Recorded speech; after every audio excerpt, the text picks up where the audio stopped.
Hello, this is Pixie doing another video. Let's see. So, OMAD's been okay. I guess I'm feeling a little thinner by having a morning meal. It can be a bit harder on the body though. I don't think quite the enzymes are quite there. So maybe better process energy later in the day, sort of midday, could be better. I come across something else for OMAD.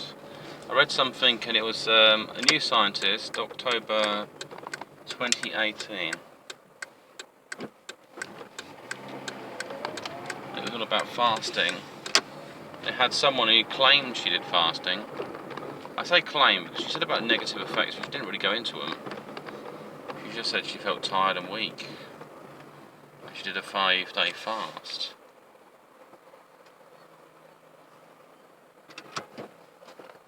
The only issue with that is not many people have that willpower. Not unless they've experienced anything like it before.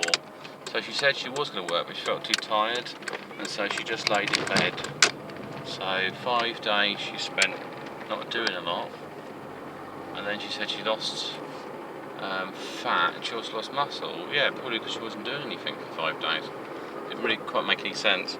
So I didn't believe it. I don't believe it fully. I think it's a bit of a loaded study. It's one of these things. What you could call is, I guess it's like the soft pill. It's the, it's kind of a more of a grey area. So it's not a hard, like fasting is bad. It's, this is what I've experienced, and it's not really. It's not really positive, it's not like any pros to it. But then she claims that her health was okay. And that's always an area, how effective your changes in your health or changes in your diet and so on can also affect what's needed to be changed. Because if your blood pressure's all good and you're in your kind of desired weight area and things like that, then you're going to modify that. You can't be doing, say, long fasts forever, because you're literally, if you got to where you wanted your target, then you need to come to a point where you reevaluate the circumstances.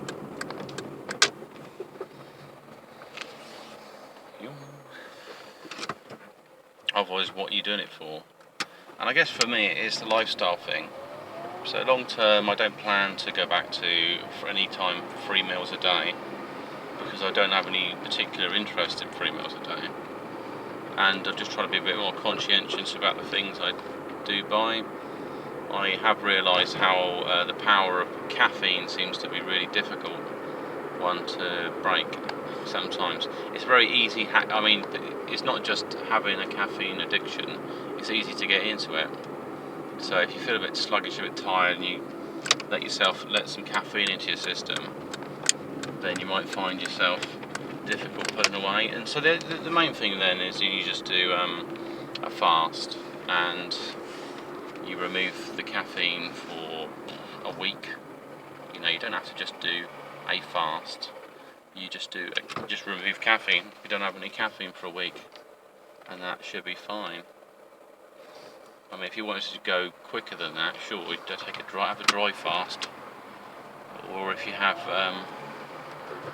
a water fast, you might flush it out, but you might find yourself not going to the toilet that much. Depends. Sometimes people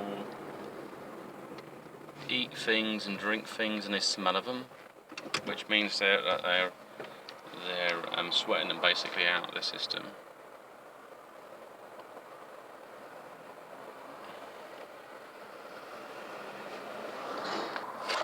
They basically perspirate certain foods out through the oil ducts in their skin and so on, sweat it out. Which could be an indication of a high level. It's a bit like some people smell of spices and stuff like that. I know garlic, for instance, you can smell it in your skin. I remember bananas, actually. I had a load of bananas once. I had this drink called Innocent Smoothies, and it was a combination of bananas and coconut. And my brother said, "You smell of bananas. What have you been eating?" And it's kind of like had it a completely different time of the day, but it's saying you smell of bananas. What's been happening? You know, why you smell so strong of bananas? And it's just literally must have just come out and sent in my skin. So that's one of the things. But if you have other things in your diet, you can clean yourself up into your epidermis. You know, you can have things that make you smell nice. It doesn't have to be things that necessarily start to rot on your skin.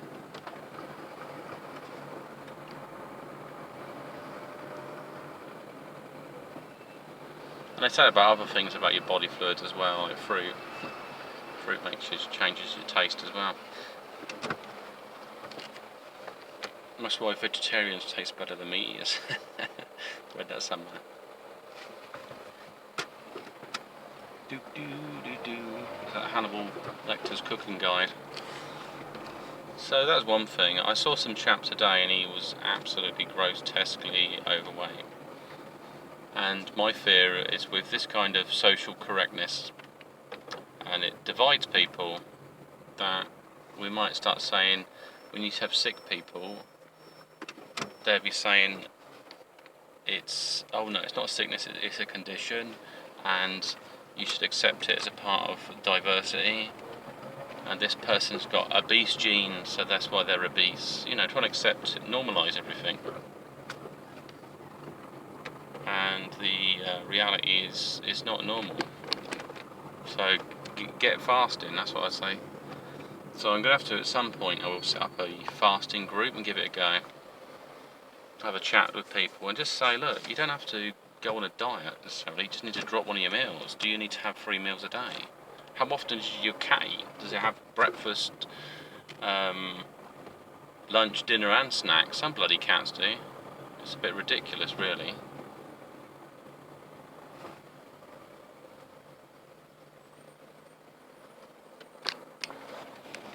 Just one of these things, we try to humanise things, we try to normalise things, and they're not normal. So I think you just need to call them out. And I've mentioned before about really defining the patriarch side of a person, because I think we've all got that side. You know, it's okay to say no, it's okay to disagree.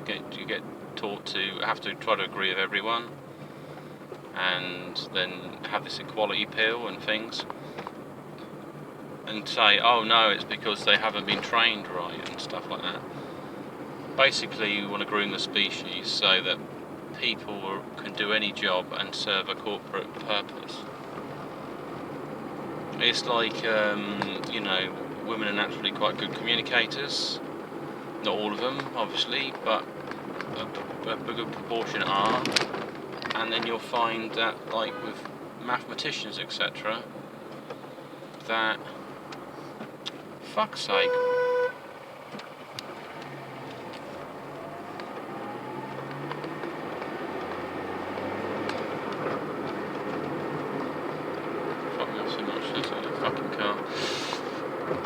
assholes.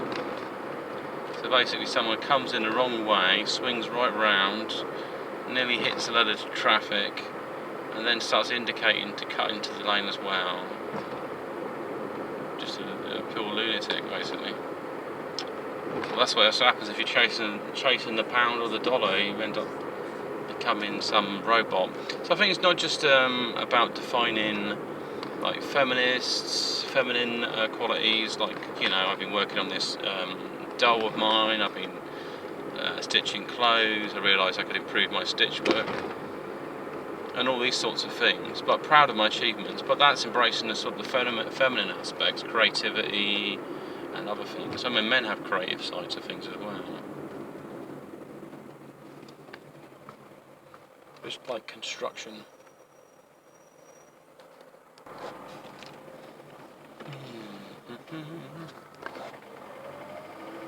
A lot of the stuff I was looking at today was stuff like it was corporations and feminism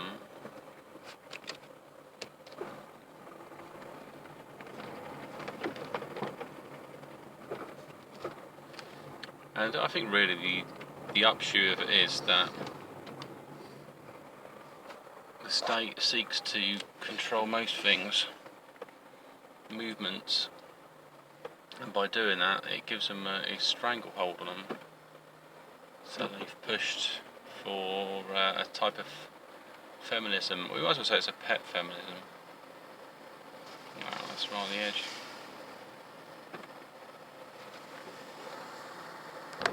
So by pet it serves the state or other sort of entities. You know, think of like Hillary Clinton being this being set to be sort of the first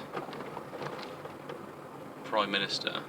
Prime Minister, right? Yeah. In America, the President, I guess. Yeah, the President. Yes. That was more about feminism in the corporate and political level, and all she emulated was a man, basically, with some version of a corrupted, warped man, maybe. What they wanted is something completely different. She wasn't going to push for any particular rights, for better rights for women. She wasn't going to reach out to other women around the world. She was quite happily to stick to the very masculine dominated politics. She wasn't planning to change any of that. What she wanted to do is to build her own little empire. It was more of a retirement plan, I guess, because her husband had the shot at being a president, and she wanted to get there, and I don't know, she just wasn't fit enough. You've got candidates that that can be controlled by other state entities because they're not well enough. They want to push their own agenda, they serve other agendas, so she would be like the role model for women that want to get into more positions of strength and power, and all she's going to do is teach people to be ruthless, probably to be like swingers, and other odd things. I mean, I don't know what her end plan was. Maybe she just wanted to go out on a high note and said, I'm not such a bad person after all. But she wasn't. She was far from perfect. Just corrupt as any other politician. It's more about, they're like masks or puppets. Oh, let's stay back a bit. Yeah, that's it. And the idea is this entity behind them pulls their strings or wears them like a set of clothes and delivers their policies, and as long as they can deliver the policies and they carry on doing what they're told, they're fine. Otherwise they fall out of favour of their elitist influences. So yeah, it's a bit concerning. Maybe I should set myself some other goals, like go along to some of these Freemasons or the Rosicrucians and have a little look. And I definitely like the Rosicrucians. I found them really interesting, the information out there, and just get a flavour of it, because you should know thy enemy, know thy friend. It's basically, if you need to be able to tell the difference, and sometimes there's grey areas between the two. And also your ally, I guess, because allies don't necessarily remain constant in a relationship. It just serves a mutual purpose, and that's how it works. I mean, if I went to talk about, say, President Trump, because he makes certain allies, it keeps him in favour, because he creates wealth for certain groups of people. They're in favour of him. They don't necessarily like him, but he might serve an interest. I mean, if they know his decisions before he makes it, there's a certain level of predictability. And there's a lot of people that sort of follow his tweets. It's a different style of communication. So he's pro-Twitter, and that becomes a kind of business tool. So he's promoted it as a business tool.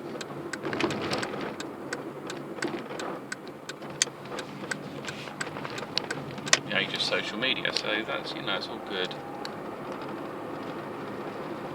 the Ivanka, though, I'd wonder how involved she is with politics. I thought she was going to take a back seat on his businesses. But I see her at some of the different meetings he's had with leaders, etc. She's just sat on the table, so I don't know what's going on there.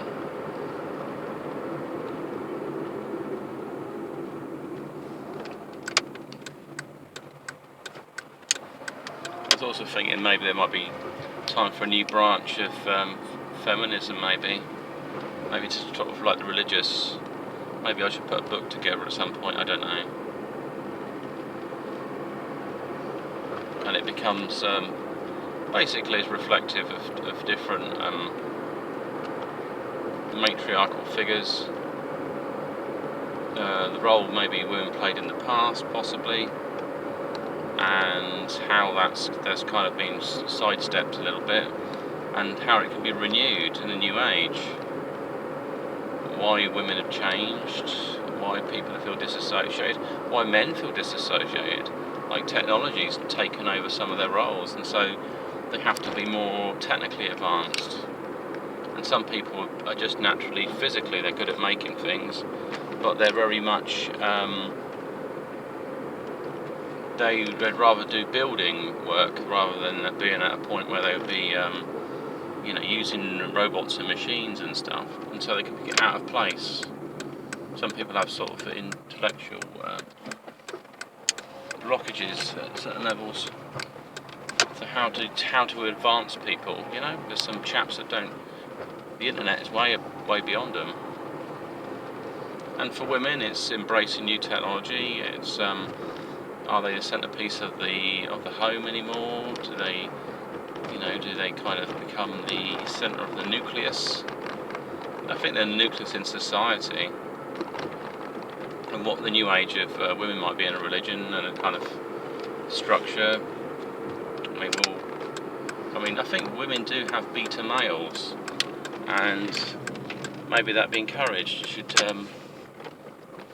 look at different personality types of men and how they fit into your nucleus, and that you're responsible for organising and driving society.